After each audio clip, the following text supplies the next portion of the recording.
Hi, Steve Stolberg here with another so-called pin-up video. I call them that just to separate them from the paint-over videos I also make, and because there's usually a girl in there. This one will only be available in a safe for work version though, because I haven't had much response to the other kind. But if you want a not safe for work version, let me know. I'll see what I can do about it. The image here is a batch of photos, CG renderings and sketches to create a visual target which will be used as reference. There's my original sketch from '96 and the original CG piece I made the same year in Alias Power Animator, using NURBS of all things. This one is from 2004, when I decided to revisit the design. Here's my reference for the pose. This is the rendering from 2004. I move the visual target to the side and start sketching. This image is going to be the pinup reward for July. It's the last day of June now, so because this sucker took about twice as long as any other pinup I've made so far, I don't know if I'll have time to make 2 pinups for July. Sorry, I'll try, but instead I do have bonuses and graphic novel pages for you, just in case. And the paint over videos, of course, as usual. As you saw earlier, this is an old design of mine from 1996. Some people say it reminds them of a game from '95, but I never saw that game. Instead, I was inspired by an Appleseed design by Masamune Shiro, where the pilot lies in a similar pose just before opening or closing the hatch to their, armored robot thing.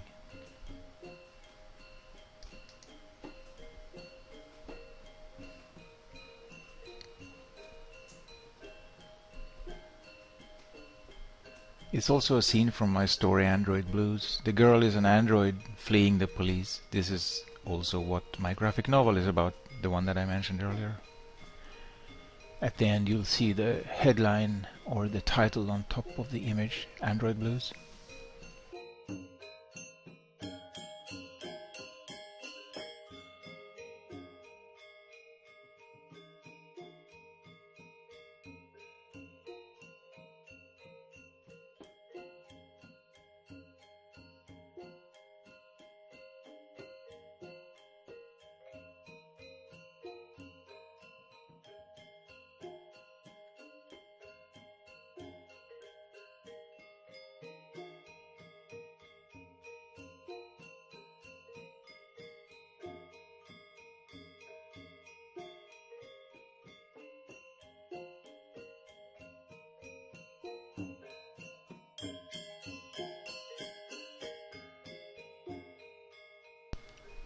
As usual, not much to say about this stage. It's just drawing, basically.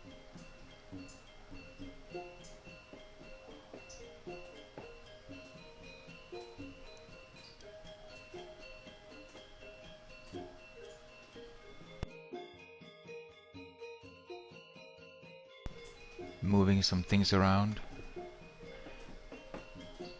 Drawing in Photoshop is ever so much easier and sweeter and flexible than in real life. I added in the wheel and motor part there, which had been drawn previously on my visual target. I used Nezumi's ellipse drawing tool for that a lot. As you can see, there are a lot of ellipses there. Technically perfect ellipses which were created with Nezumi. It's a fantastic tool. I love it.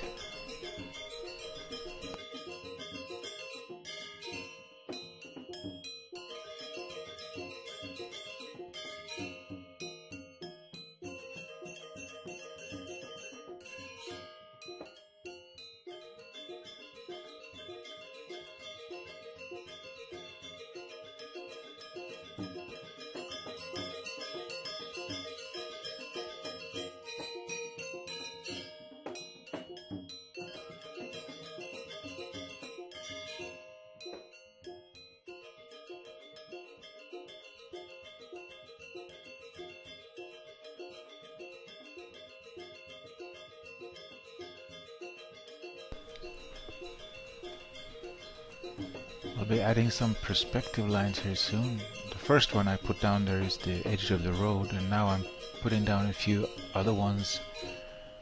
Just sort of winging it, sort of trying to see, judging the distance, the proportional distance on the left and the right hand sides between each line and the next. So, you know, that those lines aren't perfect, but I think they're close enough. Close enough for this project. This is the horizon line I'm filling in here, with a bit of a sunset feeling going on there. Sunset or sunrise happening. I wanted dusk because I also wanted to have streetlights shining with a sort of a yellowish greenish glare. Lime yellow or lime green and purple I thought would be a bit of a departure for me. Color combination I don't think I've ever used ever before in my entire history of painting. Trying to keep it fresh, change it up a little bit. These distant houses here, quite fun to do with this brush.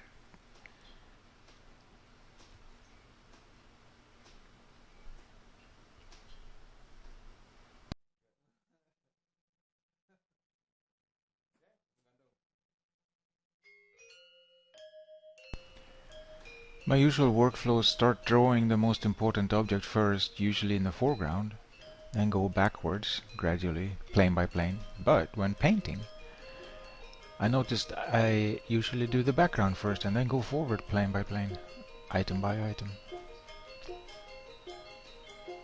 Now preparing all the necessary layers, or starting to, by selecting and flattening in the colors. The girl is split in 2 layers, which you will see here soon, because part of her goes behind the bike and part of her goes in front of the bike.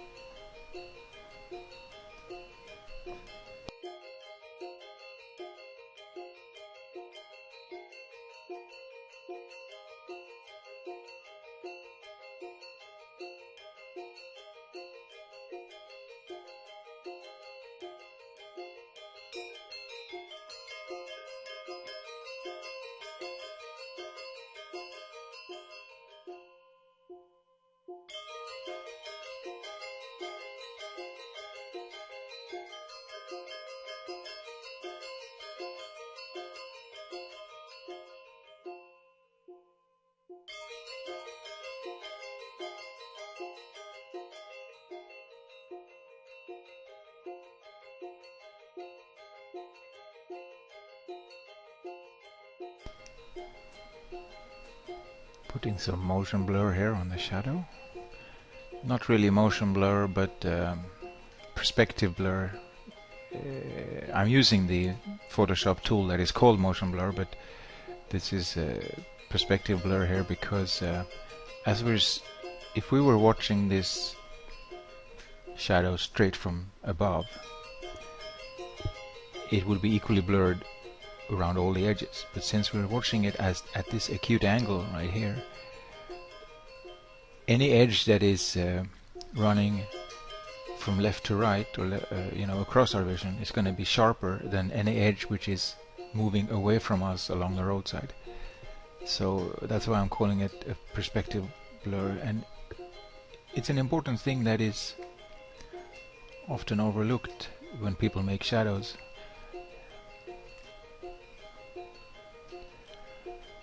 You can see it at the front there on the left. The front edge, it looks blurrier from this angle than the edges on the sides. Doing the headlight, and I put that on a separate layer.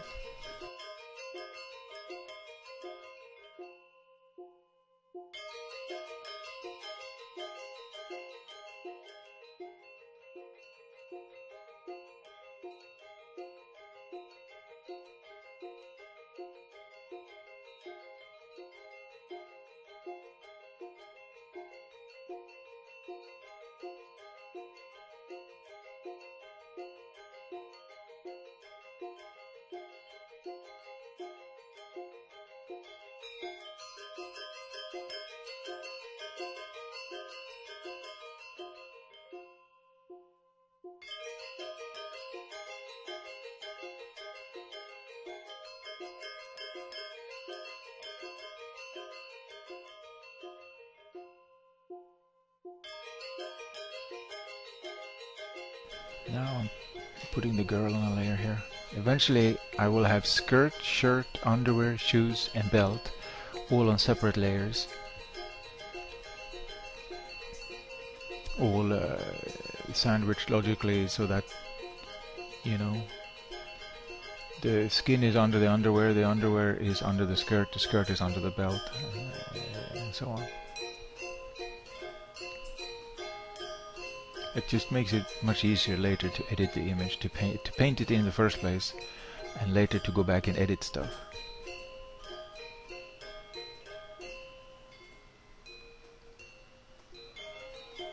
And as you can see, I also try to name them logically.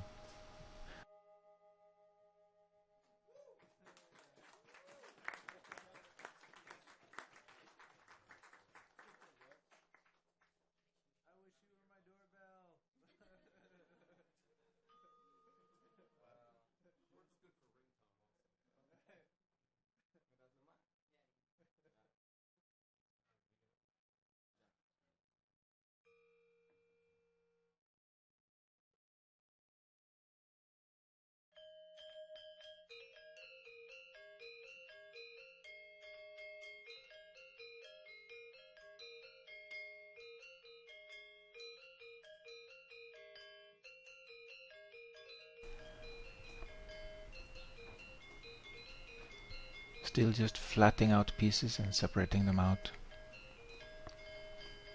One flat color.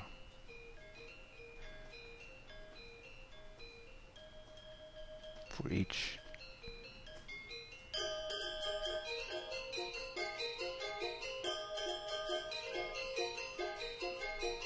The bike itself will also be split in layers soon.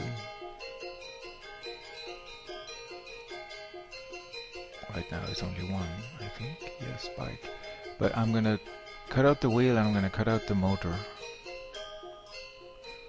and put them separately, because they are different materials and they have complex interface. They have a complex sort of edge where they meet, and it's important to keep that edge sharp and neat and clean and perfect. So the best way to do that is to separate out layers.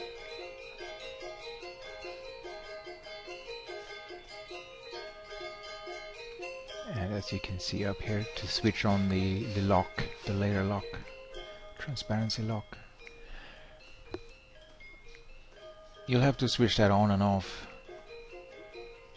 Sometimes you want to edit a layer, erase a bit, add a bit, but you gotta remember to switch it back on again. I always forget. You know, I think I might be learning slowly to remember it a little more often, but I still very often forget.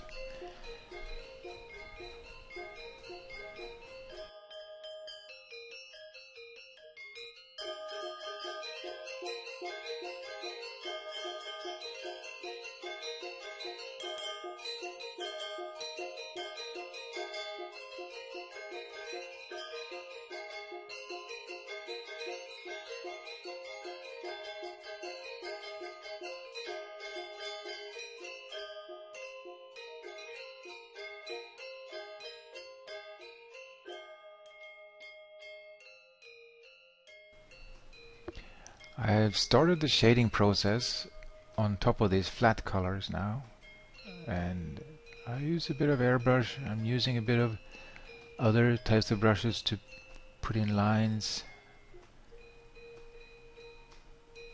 Starting fairly simply, I separated out the wheel there and the engine there. Starting fairly simply and with the larger masses, working gradually towards more and more detailed.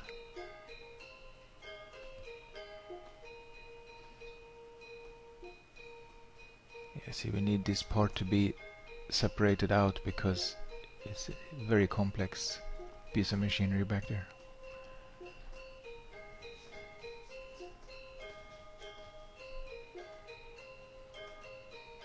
I don't know, some people start in one corner, like upper left hand corner, and just completely render everything there, and then move on to the next quadrant, and so on, slowly, surely, work their way across like a machine, but I can't do that. I have to see the thing grow as a whole. I have to zoom out and see what's happening to the whole.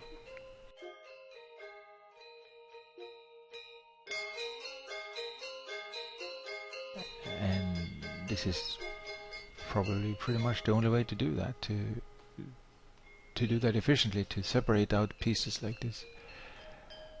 The other way you could work would be to work in a looser style. This is a very tight style. That's also basically the reason why this took so long. It is, well, partly because of all the tricky machinery back there, but also because of the style I chose. Fairly realistic, sort of technical airbrush type style.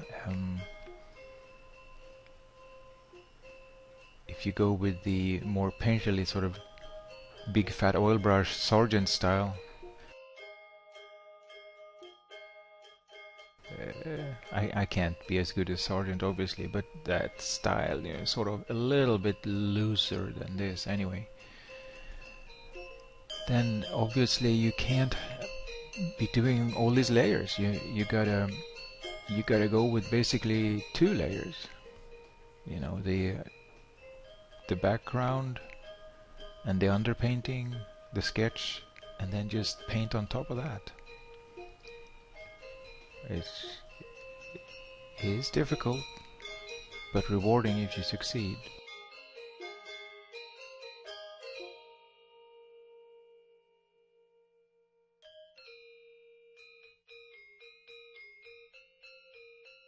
I might try to do a tutorial on that in the future, but I want to practice a little bit more first before I feel comfortable showing other people that kind of style.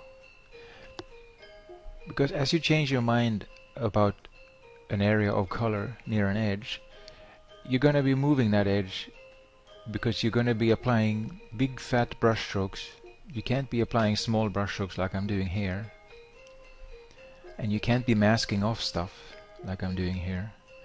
So you're putting those big fat nice oil brush strokes down on top of ones that you already made, and you were happy with the outline, you were happy with the silhouette, but you're not happy with the color, so you change the color, put down some strokes, and all of a sudden the silhouette has moved a millimeter or 2 millimeters.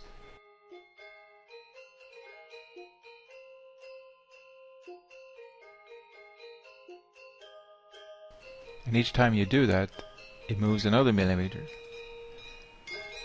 You know, the entire silhouette of all the edges in the whole painting, for me, when I'm using this style, they sort of keep wobbling.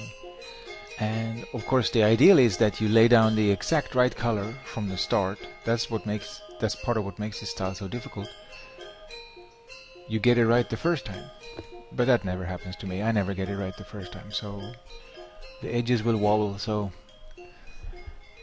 when I get near the end using that kind of style, I'm always forced to edit, you know, edit the edges, to try to move them as carefully and invisibly as I can, warping or liquefying, you know, cut and paste, to try to get it back to where it's supposed to be in the terms of shape.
The engine back here is inspired by a jet engine I saw online. Don't think I saved that particular reference. I just saw it and later I decided I would try to use those shapes. It had multiple tubes sort of sticking out around the circumference like this one has, and many smaller tubes, pipes going in lots of different directions.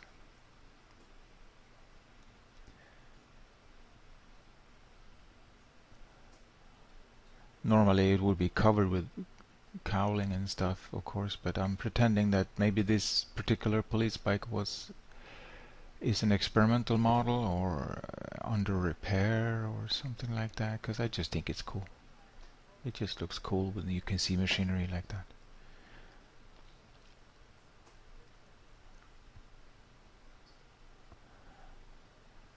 Also, you can see this big heavy sort of hinge thing going on back there. The entire wheel and engine assembly is supposed to be able to rotate slightly horizontally. That's what that arrow shape is for.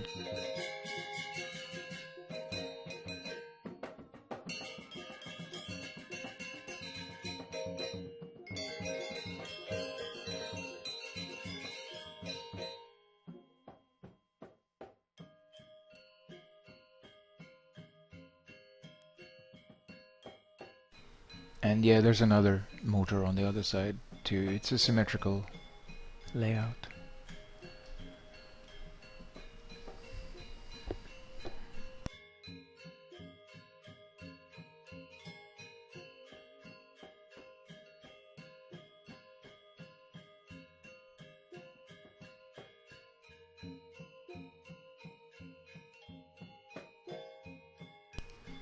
Notice I only selected every other piece here of the series of pieces, and that's just to save some time and also to have a cleaner edge, because if I had to reselect again a second time,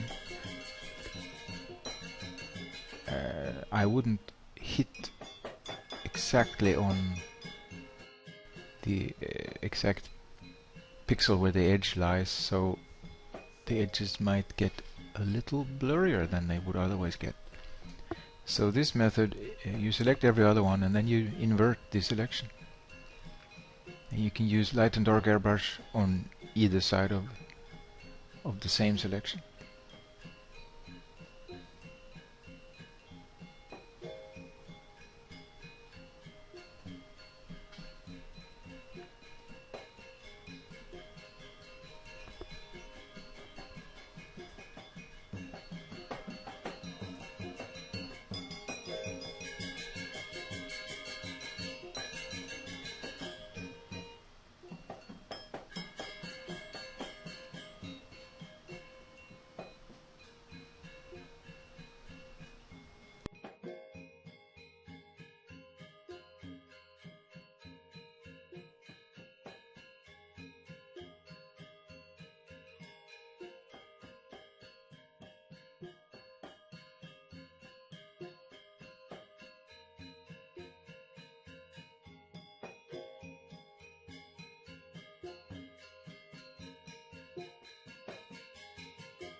What I did there was first make a black line first made a selection for the black line, then I used border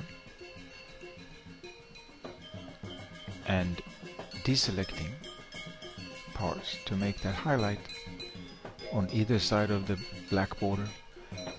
At the bottom part, the highlight was on the outside of the black border. At the top part of the ellipse, the highlight was on the inside of the black border. And then airbrushing inside that.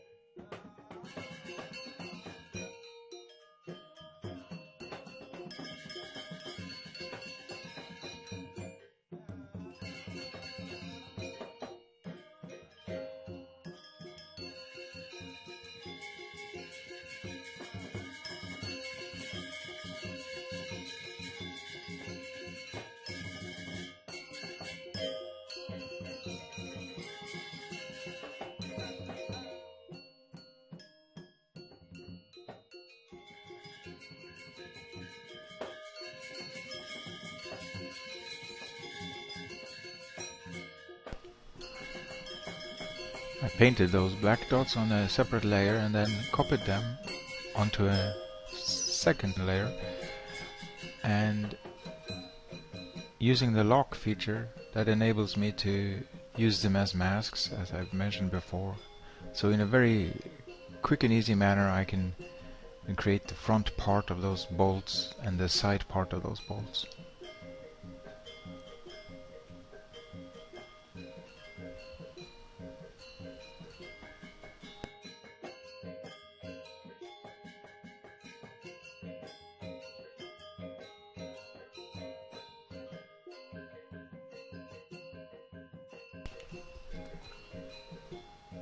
They're a little bit uneven in size and shape now. It's something I address later.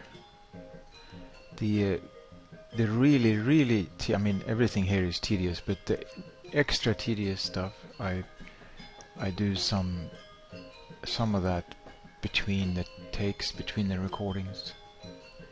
Otherwise this thing would be like twice as long.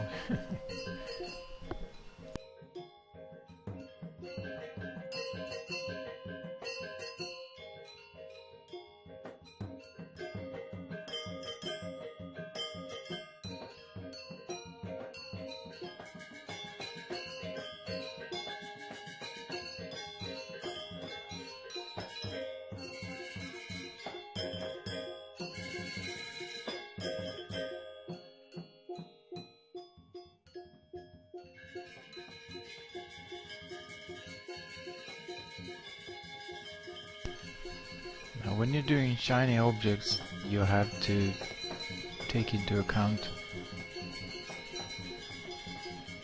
the surroundings, obviously, but you always have to do that when you draw anything, but really much more so with reflective objects like this. So you can see on the left there, the highlight from the sky, the street lights are obviously the lime green, but on the left there's shadowing going on from the seat, and on the right there's shadowing going on from the rest of the engine, from the motor itself. And along the bottom part of the pipe, the road surface is reflecting up, and along the top surface of the pipe we have a bit of purple coming in from the sky. Also along the center part of the pipe, because that part will be the part that reflects the horizon line, and at the horizon line we also have the sky color dominating.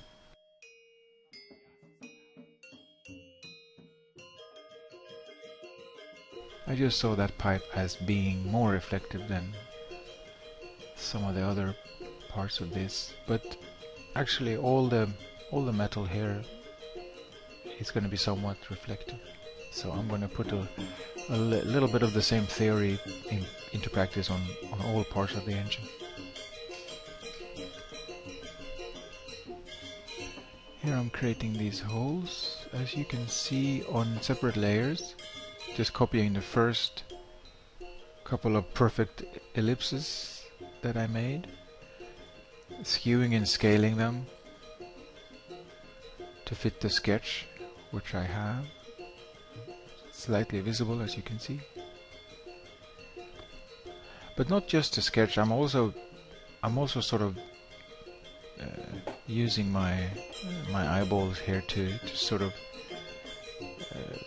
fit them in with each other, you know.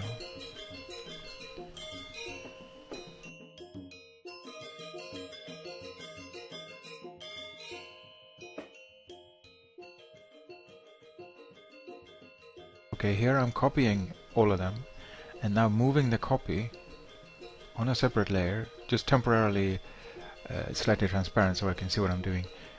Moving them into position perspective-wise so that they create a shell, a hollow shell with holes in it like this. And so now it's easy to paint like these things are all masked out. I mean, this is the best mask that you could ask for. If you want something to go in there, inside the engine, you just paint on that layer, the layer that has those black holes on them. And if you want those highlights to be on the edge, like you just saw me do, you just paint on that other layer where the edges are. You know, it would have been so great to be able to do this back when we were doing airbrush the traditional way.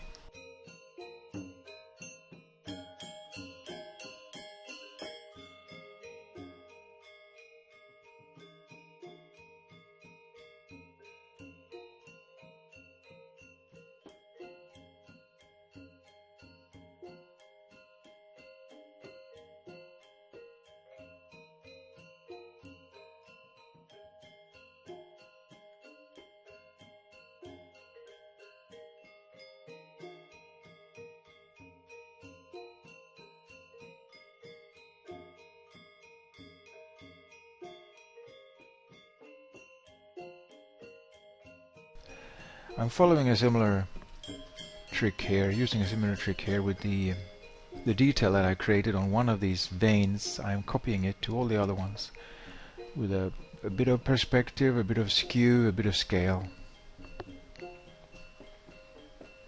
And then I merge those three together into one, and then I copy those three also. Big fat time-saving device there for a project that was already running over time, over budget for me.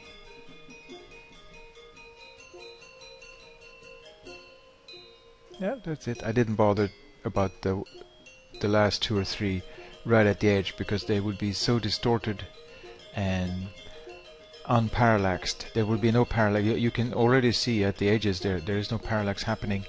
Like, if you imagine there is even the slightest 3D embossing going on, like if any parts of those little details are raised or lowered, the parallax is missing from the extreme perspective angle. You obviously have to add that in manually right at the end, which I will do right there. I'm putting this helps a little bit. These highlights help a little bit to create the illusion of parallax.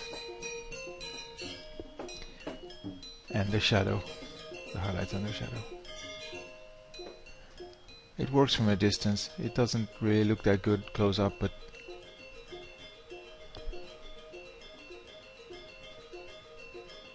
this thing was taking too long anyway, as it was.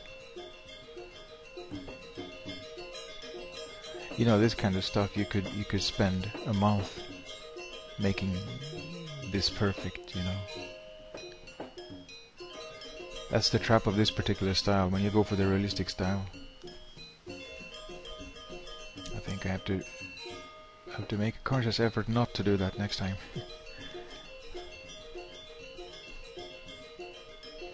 It's somewhat self-defeating.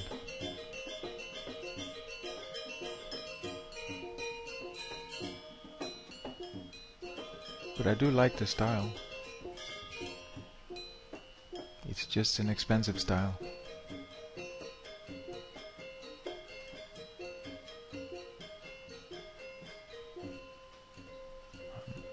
Adding some texture here. Some dirt, some scratches, some oil running. Warning label. You won't see much of that warning label later, but this just shows what you can do. It's in Chinese because she's in Hong Kong. You can grab 100 different warning labels off the internet like this, and they add some touch of realism to your machinery.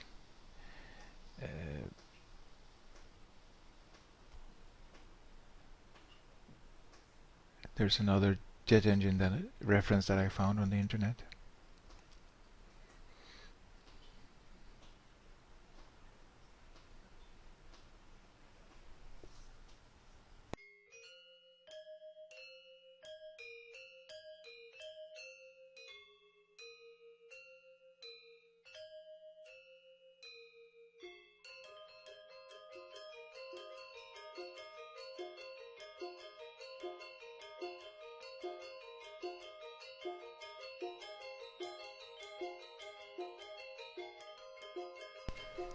Finishing the wheel here, I'm using the same principle of making masks on separate layers, locking them down, and then going back and forth between those masks to create the finished product, and then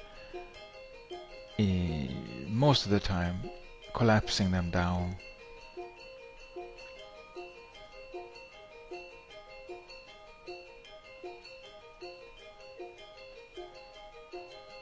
See, I have that part masked off there.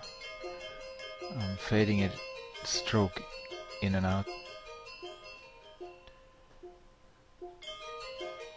And then I selected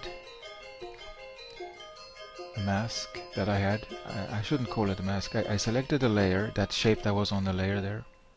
A donut shape, a circular shape. I selected it and used border to create those two masks, which became glowing lines, and then I selected the whole thing again, made it the whole thing blue, so the whole thing is slightly glowing blue and the edges are glowing a little more blue. And here again I did the same thing on another layer, a couple of blue lines there.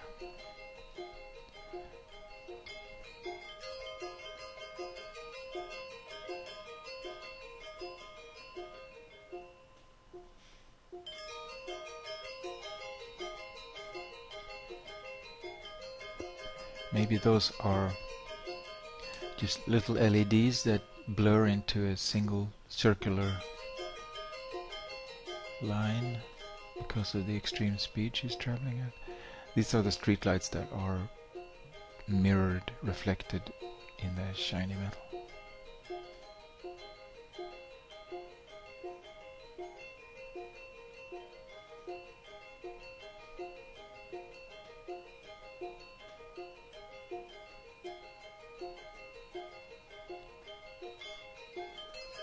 I have a police sign that I got from the internet of some police car in Hong Kong.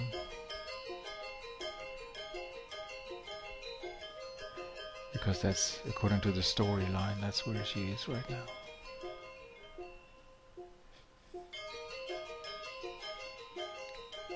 In the not too distant future, in Hong Kong, trying to get away from the cops.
and I'm stealing a logo from the internet. I just thought it should be some kind of logo there, you know. I had to pick something. I wanted to pick something existing. I didn't want to make up my own logo. It could have, but I think this sort of, I don't know, ties it into the world more. Grounds it. I could have used Mercedes or Ford, but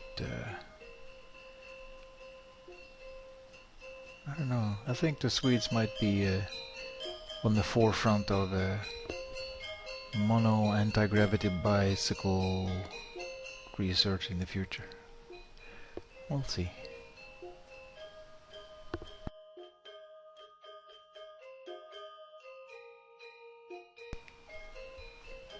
This would be the place to access something like fuel or recharge the batteries or something like that. Put in the jet fuel.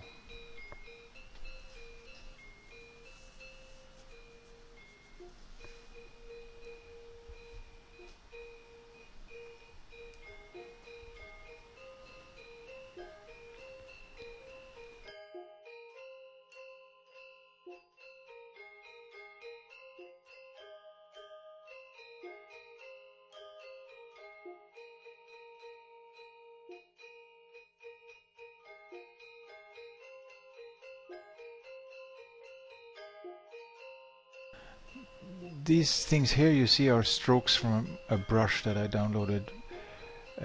I think it's included in Shadi Safadi's famous brush set, which is available in many places online.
Those things in the sky in the background are supposed to be vehicles with some kind of brightly shining jet drive or something. Exhaust, jet exhaust.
It's a challenge to make the skin still look like skin in this kind of strange lighting situation with the bright lime green. The way I went about it here was on my visual target. I started out with normal skin, and then in the same way that the light would be hitting the skin, I softly, transparently airbrushed lime green on top where the light would hit, sort of simulating the way that the lime green light would come down on the skin. And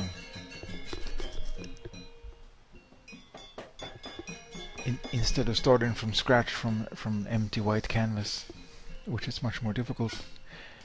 So here's the finished product. As you can see, I continued tweaking it after I stopped recording, tweaking stuff like the histogram, added the title, added the lights in the sky, street lights zooming by on top there, some lines on the road. Thanks for watching, and bye.